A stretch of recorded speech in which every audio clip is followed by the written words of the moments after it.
پیارے بچوں، السلام علیکم۔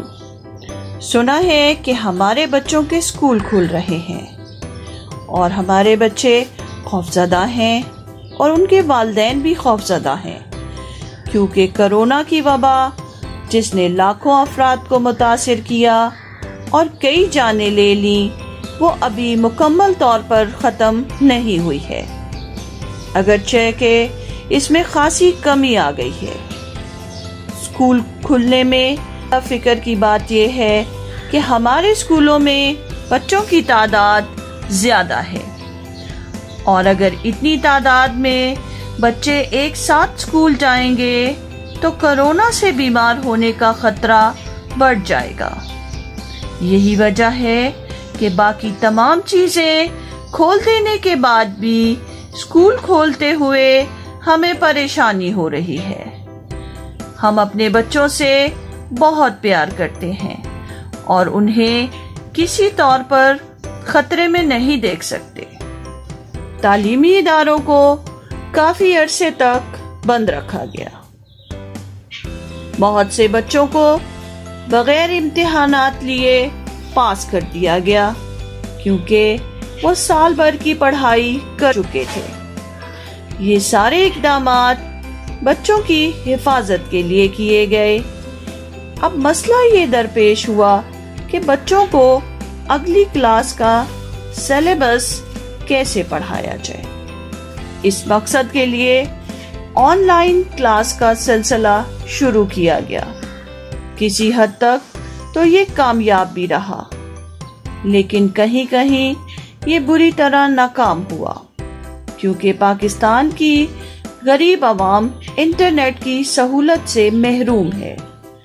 ہاں، انٹرنیٹ کی سہولت موبائل سمز کے ذریعے بھی دی جا رہی ہے، لیکن اسٹوڈنٹس کے لیے اسے برقرار رکھنا مشکل کام تھا۔ ہمارے غریب اسٹوڈنٹ اس پر اٹھنے والے اخراجات کو برداشت نہیں کر سکتے تھے۔ ایک اور مسئلہ جو درپیش تھا وہ یہ تھا کہ اگر ایک گھر سے 3، 4 یا زیادہ بچوں نے آن لائن کلاس لینی ہے تو ہر کسی کے لیے الگ موبائل یا لیپ ٹاپ یا کمپیوٹر ہونا چاہیے۔ بہت سارے ایسے علاقے ہیں جہاں بچوں کو انٹرنیٹ کی سہولت میسر نہیں تھی، یہاں تک کہ اسلام آباد جیسے شہر میں رہنے والے بچوں سے بھی رابطہ کرنا ممکن نہ تھا۔ ان سب مشکلات کے علاوہ سوال یہ درپیش ہے کہ کیا on line classes school, college یا یونیورسٹی کا نیم البدل ہو سکتی ہیں؟ تو ایسا نہ تھا۔ استاد اور طالب علم کا جو تعلق طالب علم کو پڑھائی پر قائل کرتا ہے، اس میں شدید کمی رہی۔ پڑھائی کے کام کو طلباء تک پہنچانا اور ان کی جوابی کاپی کو اساتذہ تک پہنچانے میں بھی خاصی مشکلات پیش آئیں۔ شاید ہم اس نظام کے لیے تیار نہ تھے۔ ان مشکلات کا واحد حل یہ ہے کہ تعلیمی اداروں کو کھول دیا جائے، لیکن کیا بچوں کو خطرات میں چھوڑ دیا جائے؟ بالکل نہیں۔ ہمیں یاد رکھنا ہے کہ کرونا سے ڈرنا نہیں، لڑنا ہے۔ ہم اسکول جائیں گے، لیکن احتیاط کے ساتھ۔ ہم کچھ احتیاطی تدابیر اپنائیں گے۔ سب سے پہلے اپنے تمام اداروں کو نہ صرف صاف کیا جائے گا بلکہ انہیں ڈس انفیکٹ یعنی جراثیموں سے پاک کیا جائے گا۔ ہر ادارے میں داخلے سے پہلے طالب علموں کا درجہ حرارت چیک ہوگا۔ بیمار طالب علم گھر میں رہے گا یہاں تک کہ وہ ٹھیک ہو جائے۔ ہر ادارے میں داخل ہونے سے پہلے ہاتھ دھونے ہوں گے اور ہاتھوں کو سینیٹائز کرنا ہوگا۔ یاد رہے کہ تعلیمی اداروں میں داخلے کے لیے ماسک پہننا ضروری ہوگا۔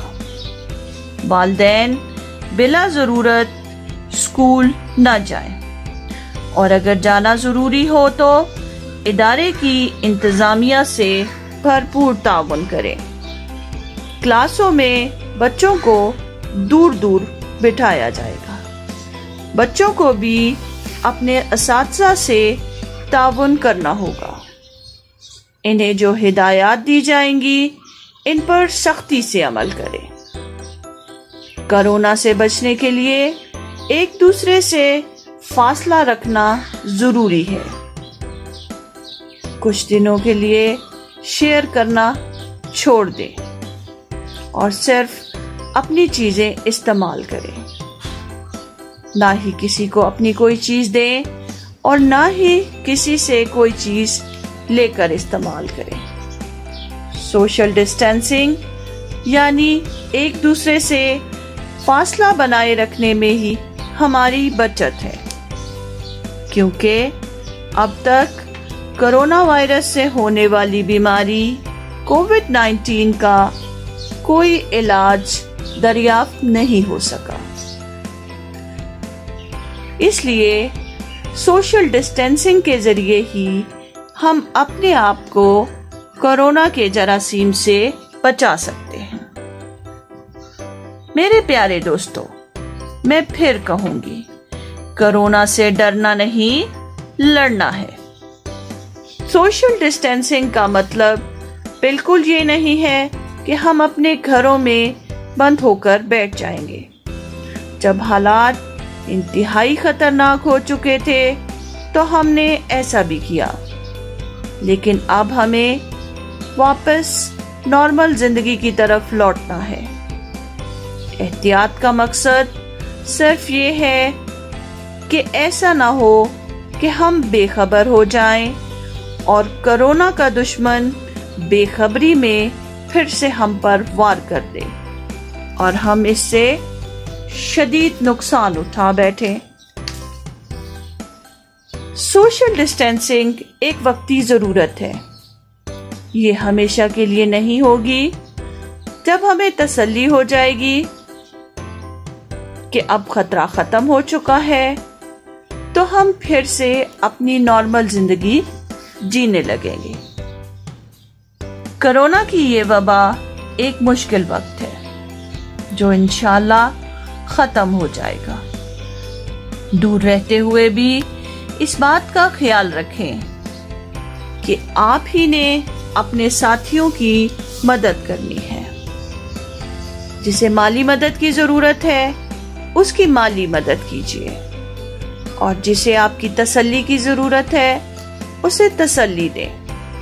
نہ تو خود پریشان ہوں اور نہ ہی دوسروں کو پریشان کریں۔ تو چلیے آئیے سلسلہ وہیں سے جوڑتے ہیں جہاں سے ٹوٹا تھا۔ تعلیم کے عمل کا پھر سے آغاز کرتے ہیں۔ 15 ستمبر سے 9ویں جماعت اور اس سے بڑی کلاسز کا آغاز ہو جائے گا۔ اللہ پاک خیریت رکھے تو انشاءاللہ اس کے بعد ہم چھوٹی کلاسز کا بھی آغاز کر دیں گے۔ تو چلیے پھر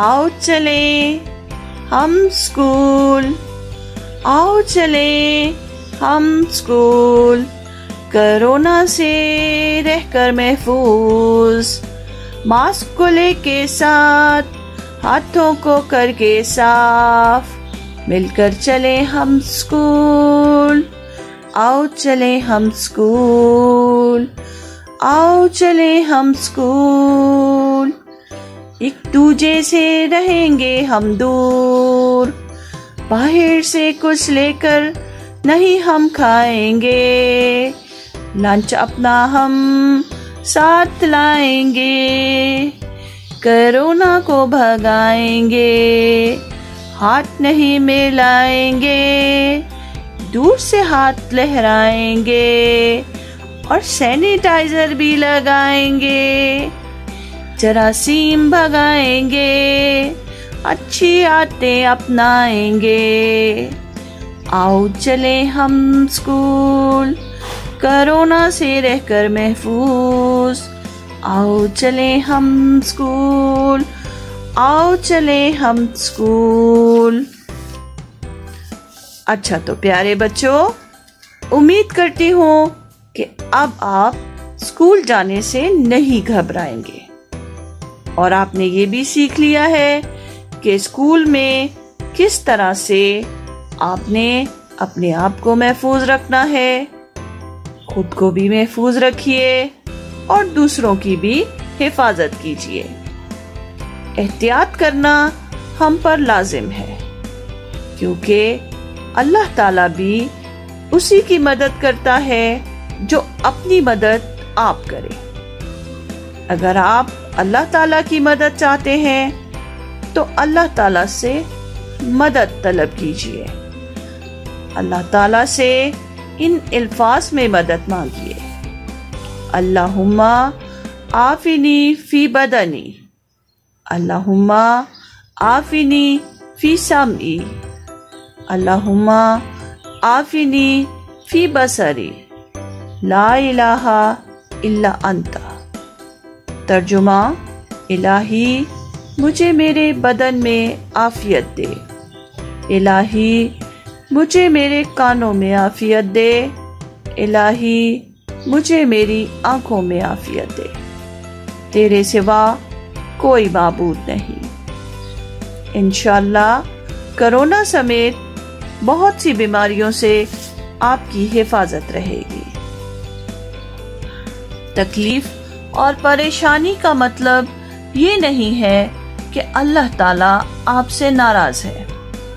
جب اللہ کسی سے محبت کرتا ہے تو اسے آزمائش میں ڈالتا ہے. اللہ کے عزیز ترین پیغمبر بھی آزمائش سے گزرے. اللہ چاہتا ہے کہ آپ آزمائش میں بھی عاجز اور تابع دار رہیں اور اللہ تعالیٰ سے استغفار طلب کرتے رہیں. زندگی کی ان آزمائشوں کا اجر دنیا میں بھی ملتا ہے اور آخرت میں بھی. اللہ پاک تو بسائے ہوئے اس گلشن کی حفاظت کرنا، خاص طور پر ان ننھی کلیوں کی جنہیں ابھی پھول بن کر اس گلشن میں مہکنا ہے. آج کے لیے اتنا ہی. رانو کو دیجیے اجازت. اللہ حافظ.